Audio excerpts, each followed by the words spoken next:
To our alumni members, your presence here today to celebrate our first alumni week is a testament to the enduring connection we share with our alma mater.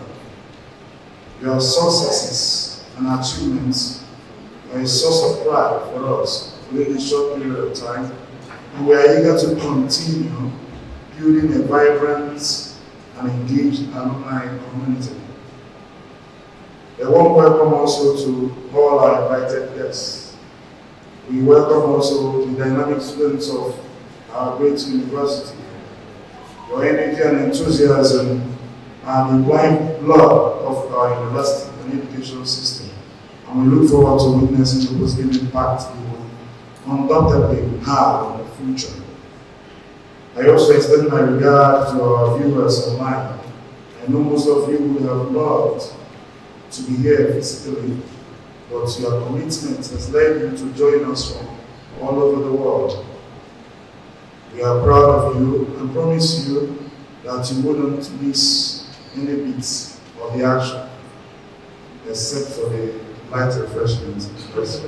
I'd like to welcome all of you to this first foundation lecture of our alumni. I'd like to welcome you especially Mr. Oseni Profile of Arise TV, a media practitioner and a journalist of international repute. We felt the good Lord that we have gathered here to listen to how to understand the future, and I'm sure the topic is one that would expect a lot from Mr. Oseni Profile to give us a key bit to the future. It was Professor Abdulwaheed that said that the future belongs to those who believe in the beauty of their dreams. I do hope that we would all dream together and believe in our dreams. One is to become an alumni of the university. It means that you're representing Dominican University wherever you go. And we do hope that with this foundation lecture, first of its kind, since the alumni of this university was inaugurated last year and first and second convocation ceremonies, we do hope that our alumni will continue to soar to greater heights and that we will be proud of them anytime, any day. Oseni is a philanthropist, author, investor, journalist, and global speaker. He has mentored many university students globally and has spoken in high-profile schools and conferences around the world. He is the co-founder of VOP 90.3 FM Lagos and 96.1 FM Abuja. He is the founder of the Oseni Center Library and other initiatives of the Oseni Center. He is a co-host on Arise TV. He is a mentor to other journalists around the world. Rufai is also co-founder of Loyal Bonus, an e-commerce site, and sits on advisory boards of companies. He believes in Nigeria, and he is passionate about national development. Ladies and gentlemen, with a resounding round of applause, please join me in welcoming to the rostrum the guest speaker of today's lecture, Mr. Rufai Soliu. In understanding the future, you must understand that norms are transient. So there is nothing you want to know about the future that you do not know already. People have tried predicting the future. People have tried predicting what the future of social media will be like, what the future of communication will be like. But all of those things are transient because the thing about the future is you think you're there already, but it leaves you behind. At some point we're talking about AI. But guess what? Once we got ChatGPT, or what some people like to call ChatGPT, Then people have moved on, and they're thinking about the next thing. At some point, the future was Google search, isn't it? It was amazing that you had a search engine that can attend to millions of libraries around the world, and you don't need to read a lot of the encyclopedias again. But guess what? Once we thought we had Google search, then ChatGPT came in. And in fact, ChatGPT is being disrupted. How many of you saw that Elon Musk recently launched his own AI? So there's going to be a lot more disruption in that space of what is the future. So because the future is so transient, I submit to you that the future is now. So there is no future anywhere. There is no esoteric far-off future. The future is transient. It is the innovation of today you will use to power the future. And those innovations are already available. But the question is, how bold are you to be able to recreate the future? Because it is only nations that recreate the future and people that recreate the future that the future will favor. The reason why Nigeria has been backward as a country is because Nigeria did not think of recreating the future when it ought to do it. And that's why we're backward today. We're stuck in the 60s where, it was a thing for you to have oil. But the truth is, almost every nation around has oil.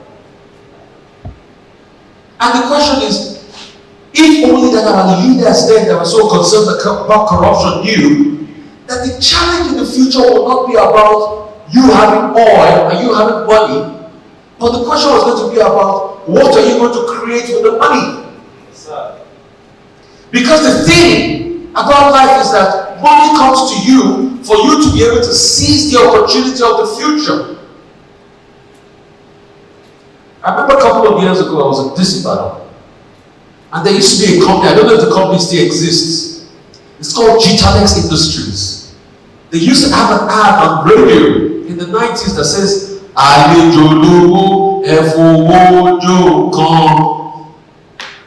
what the song means is that money is a visitor. So put it towards something. And there was another person in that advert that said, I should only be away. And the person looked and said, what it means is, I'm stupid. You're not stupid, but you never had good advisors to advise you about the future. So two technical things. The future is transient, and what is transient is fast changing, and what is fast changing is now. So if you miss the fact that the future is fast changing, it evolves, and it's not going to be where you think it's going to be, then you need to be ahead of the thinking curve. The Bible talks about the sons of Issachar. It said they understood the times. Understanding the future is understanding the times. What are the times we are in? We are not at the times where crude oil will give you all the money it is as an economy. Because crude oil will fail you. Because why? It's a commodity that is dependent on a price variation of a couple of brothers called OPEC, and it's a cartel. That's not going to give you the money. All it's going to give you the money to do is to jumpstart. The times now, understanding the times deals with technological growth and antecedents. It is a future of creating. The question is, what have you created? And that's why you're here. You're here because the future deals with what I call educos. Educos, that is the variant of the Greek word that brings about education, isn't it? And it means to bring your internal giftings out.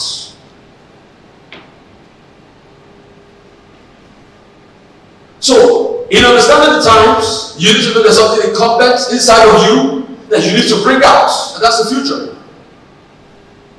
And the future will be that of creativity. And if you do not sail quickly, the future will leave you behind.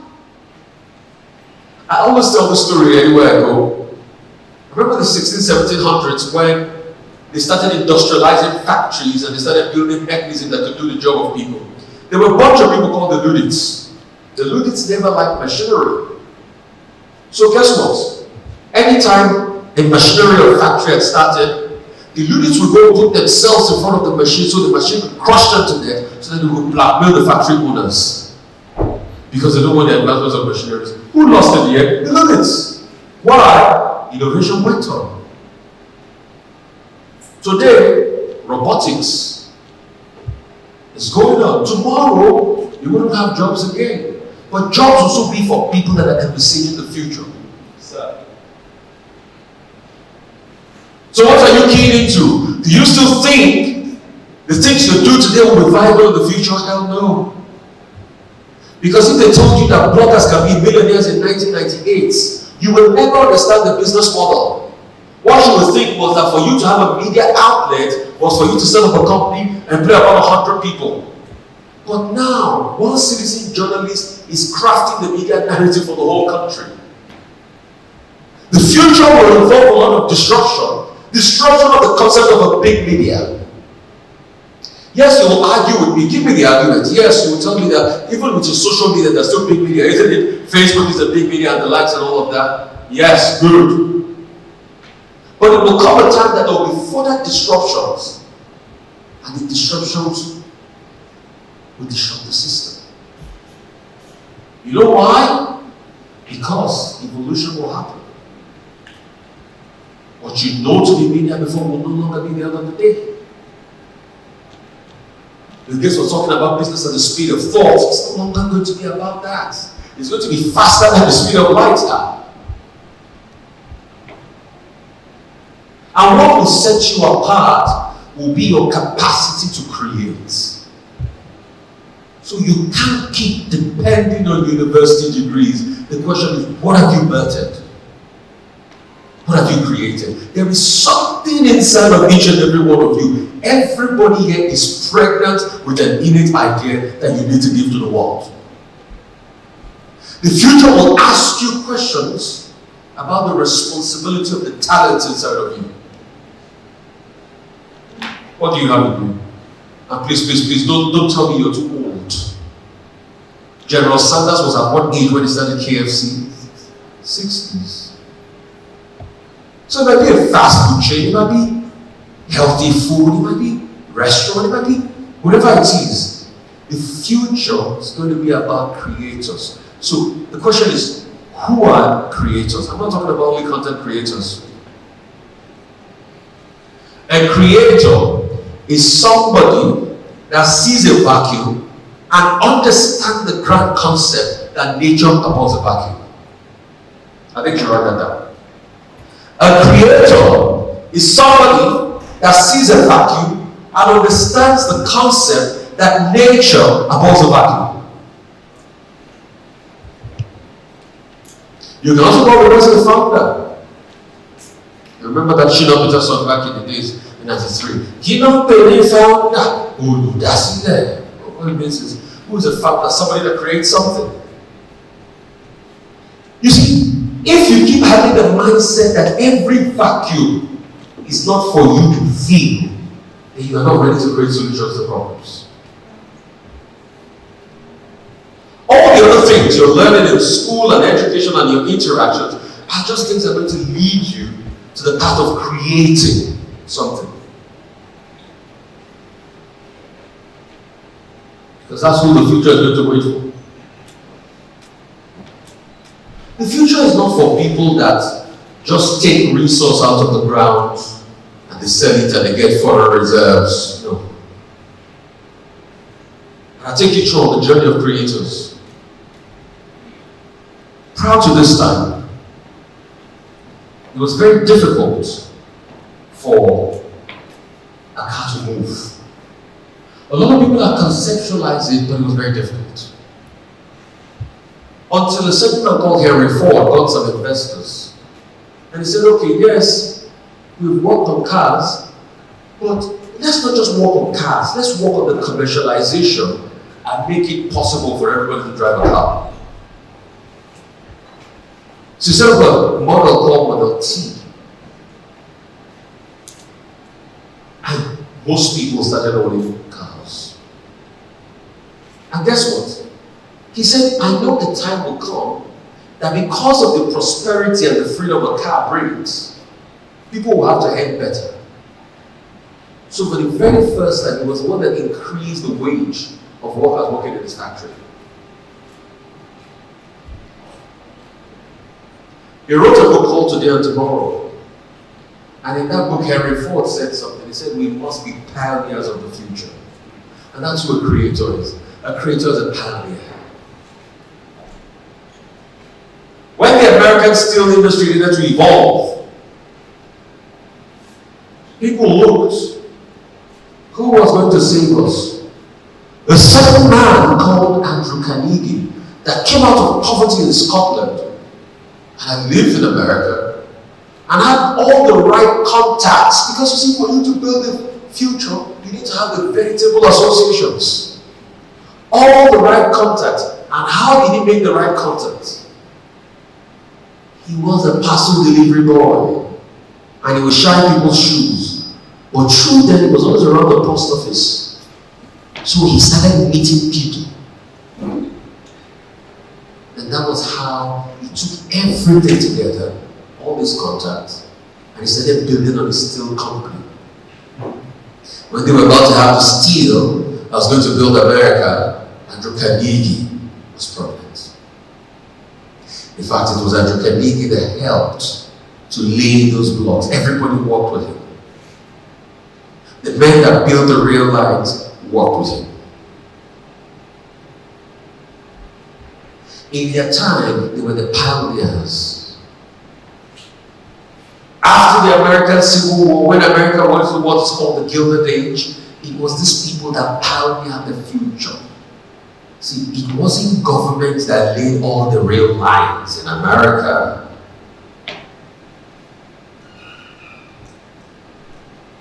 You had people. You had Cornelius Vanderbilt. And these people, even in their deaths, they kept on pioneering. Carnegie, when he was about to go with his great possession after selling his company, as a debt in the early 1900s for about $400 million. You know $400 million means in the early 1900. When he sold the company over to JP Morgan, he took part of those monies and he built for the future. What did he build? He built the Carnegie Mellon University, which is one of the most revered universities today in America. Cornelius Vanderbilt, after all the money made from rail lines, what did he do? He said, we must not just leave a vacuum like that. So he built what? He built the Vanderbilt University.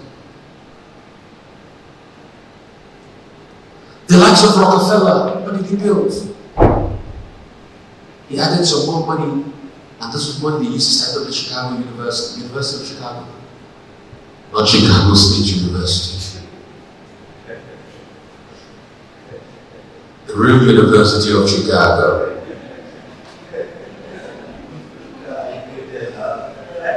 Okay. So, these people started building.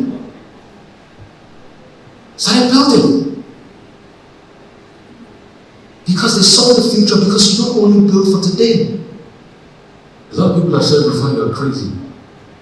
I said, yes, I'll use my little resource. I'll build a library in the village because I know that that's the future. I'm not stopping there. I want to build a university. It's my next plan. Yes. Because the best way to pass it on is to build and pass on the ethos. That's my next plan. I want to build a university. It's always been on my head. Yeah, I know you need 100 acres of land and all of that, you know. I know you need 100 million naira I've read through all the prospectus. Do I know how I'm going to do it? No, I don't need to. That's another thing about a creator. The Honorable Commissioner for Education, Science and Technology for your state, in person of Professor Abdulwaheed Soliu, he has a great passion for education.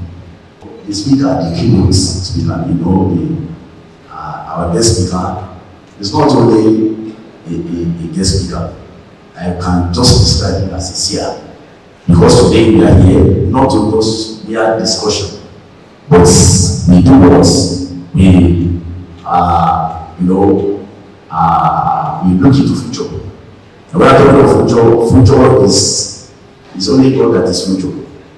The secret things of this world belong to Almighty God. And He can only reveal the future, either to those who fear Him or His own favorites.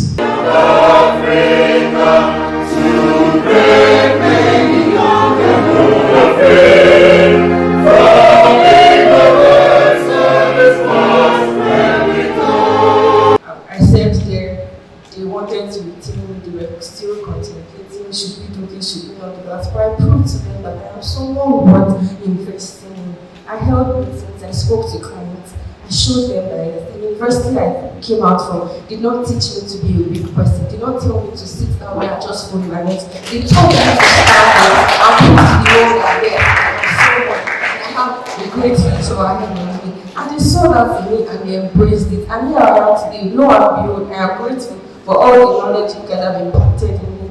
This I say thank you, and I pray that God Almighty will continue to take Dominican University into the greater heights, and we shall be where we want to be amongst other universities. So for me, Dominican was full of many firsts.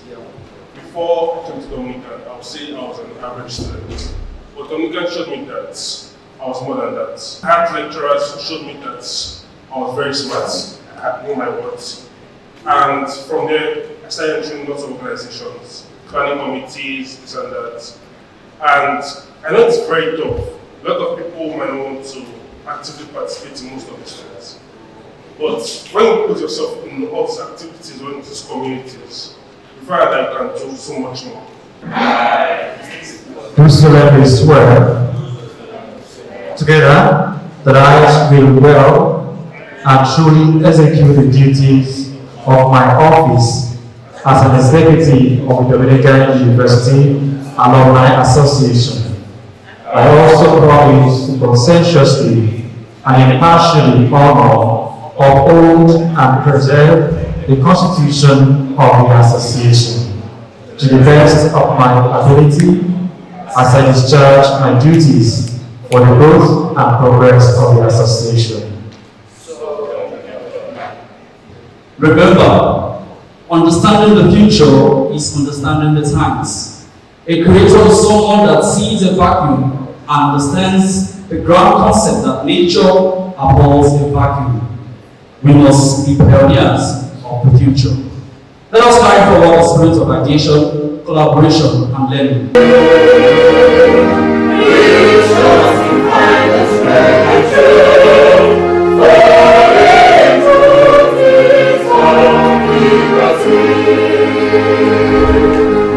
I feel very, very good. I must confess, I didn't know we were going to be able to pull it off, do it big from the beginning. I feel very happy and relaxed now. Of course, the tension and the stress of planning has been telling on me up before now, but I'm happy that an event has come and happened successfully. A whole lot of persons invited, and they honored the invitation, and the people were happy. I'm really happy that we're able to speak about the future, and Dominican University is in the forefront of it. Dominican University Alumni Association, we are starting big. This is our first big outing, and I can assure you the future is bright. First is that we are proud of who we are. I'm proud to be an alumnus of Dominican University, and we can see from the faces of the alumni, members of the alumni, that they are proud and they are good products. Some of them just graduated a year, 2 years ago. They're already working in big companies, tech companies, they are doing their programs. That is to show that they are testament of the good products of the Dominican University. For the plans, I am one of the ardent believers that the Alumni Association is part and parcel of the tertiary institution. And in this case, we intend to always be part of the university life. Our plan is to begin to give back to the university. That's why we started. We started in earnest to give back to the university, to make sure that we are part of the life of the university, we are part of the life of the students. We're always coming back to look at how to improve, to make sure that the country, we are producing persons who are able to take the country to the next level. So we strongly believe that there is always something we do to partner, to participate. We've graduated, but yes, we are always part of Dominican University, and I can assure you, in no distant time, the Alumni Association of Dominican University will be setting the standard, because we'll be showing other alumni associations how to truly be part of the education system. It doesn't end there. We need to grow a society, and the way to do this is to be part of that investment. It's really something great. So we are not toiling with it. We know the value, and we are going to continue to be part of this system. I believe that education continues even outside the four walls of the university. We expect that our alumni will keep learning, be disposed to learning, open their minds and be disposed to learning wherever they work. So learning is a lifelong journey. And as long as they are open to learning and relearning and updating themselves, they will always be relevant in society. So my matching words to them will be, open your minds to learn more. You are never there. The room for improvement is the largest room ever. So here is me saying to them, there is more to learn than we have learned in school while we were in school. And as they go out to the world and go out to meet the world out there, the world outside of the school, it's an opportunity for them to learn, relearn, and put what they have learned into practice. Definitely, the sky will be just the starting point for them if they do so.